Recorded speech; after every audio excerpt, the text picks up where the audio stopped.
So we are heading down to the original mecca of bodybuilding in Scotland, Extreme Gym 1 in Glasgow. What Steve and I have been doing of late is heading down there on the weekends if I don't have clients after check-ins to train, just to mix it up a wee bit. Some of the equipment down there is different from the equipment in East Kilbride, so it's good to mix it up, it's good to keep it fresh. Also gives you another level of motivation as well. So push session planned with a few manipulations to our normal planning. We've not recorded a push session as yet, so I'm just devising it just now based on some of the equipment that we've got there, and obviously maintaining what we'd normally use up in East Kilbride as well. So the only problem about training in different gyms is cable stacks, machines will all feel completely different. So if you do tend to program in different gyms, so if you maybe go to a standard gym most times through the week, you go to a pure gym or like a commercial gym for want of a better term, try and make sure you log your sessions differently because the weights won't be like for like. It's just worthwhile to obviously track that as you go, because you'll find that there will be discrepancies between the two.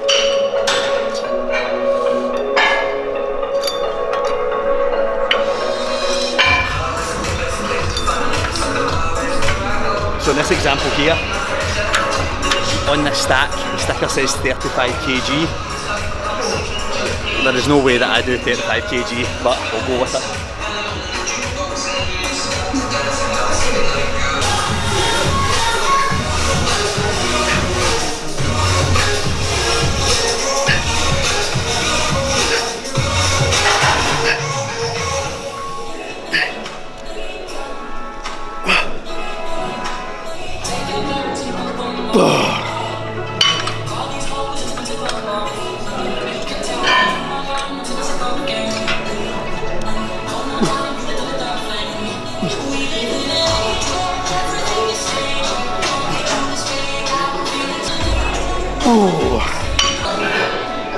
Yeah, so the focus here when using the cuff as opposed to a D handle or a cable grip is you get a bit of flexion on your wrist.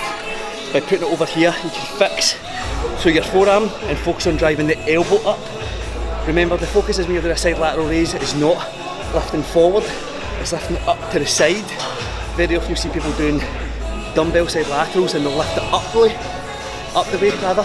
What we're trying to focus on is actually lifting it outward. That's a key focus.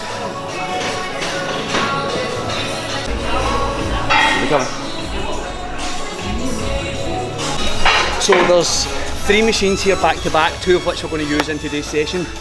The great thing about this machine is you can pivot this to such a way where it fits your body shape. So Stephen and I aren't very tall, we've got short limbs. So if you actually look in here, you can set your gradient based on your incline for the bench, but also your range of depth on the bar as well. So unlike where you're taking a barbell for incline bench press, you might find the pegs too high, or a Smith machine you might struggle to re-rack it. This you can set to your natural height and your position where you're most comfortable, and then press from there.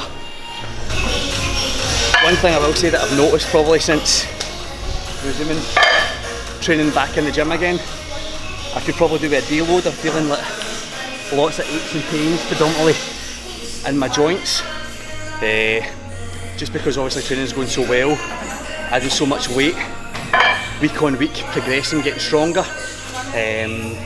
No real change in regards to scale weight, which is good.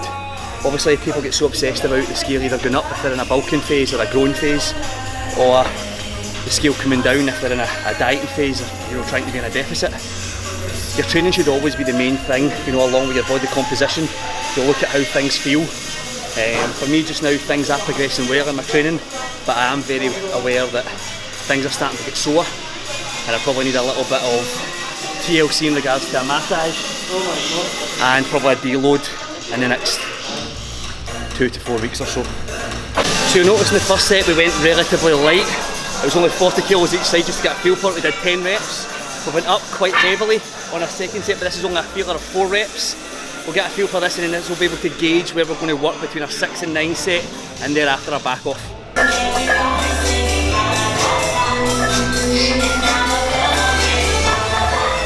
So it's on. So we've done a 1 press for chest. Now we go and we do a, I hate using this term, but the shaper. This is a different pathway for the chest. Now we're going to go and do a fly based movement. So we went from a pressing based movement to activate the chest fibres. Now we're going to go and stretch them out a little bit by using the pec deck. So, 3 please. In this we're actually not going to warm up, we're going straight in, heavy set possible. Working within a 6 to 9 rep scheme. Stephen then will work within his heavy set 6 to 9. Then what we'll do is we'll incrementally work within every rep scheme possible. So we'll work 6 to 9, then we'll work 9 to 12, then we'll work anywhere between 12 and 20 in our third and final set.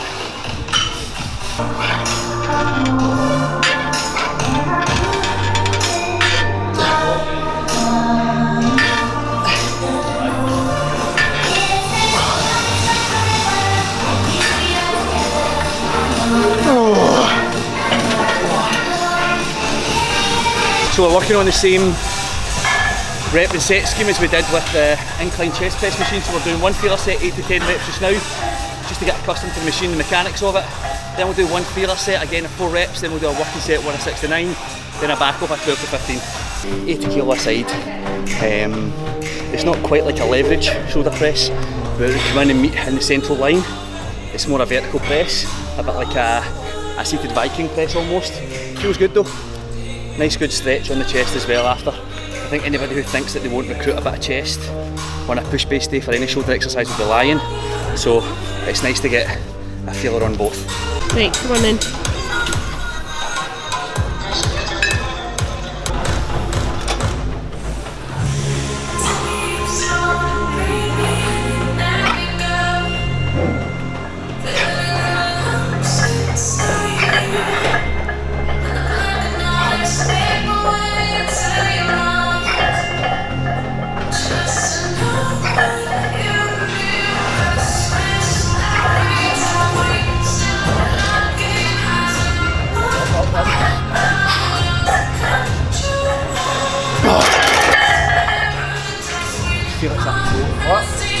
Obviously our plan was to use the small cables, the machine in front of it, so we can't use it.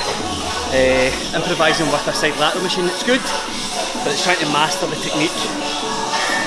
It's quite difficult. Tricep push downs, one working set, one back off set, nice and simple.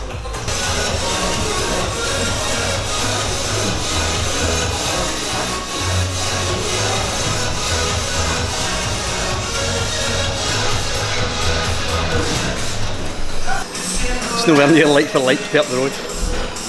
Full stacks there, 175 kg. Our working weight in East Kilbride is 120, so that goes back to what I said. Just make sure that the plates feel the same. There's no way that's 175, otherwise 120 up the road is no 120. Unfortunately can't go heavier. We would have put a gym pin in or maybe a plate next time, but we'll know the next time we come in. Another session wrapped up. So push, one main exercise for chest, one main exercise for shoulders, couple of accessory work in regards to side lateral raises, one to kick off the session and one midway through the session, one tricep exercise, one calf exercise, job done. Was that just over an hour, Stephen? An hour and 20 minutes? 77 minutes and 55 seconds. To be precise. Please give the video a like and subscribe to the channel. Please give us any comments as well if you enjoyed it. We'll look forward to hearing your feedback.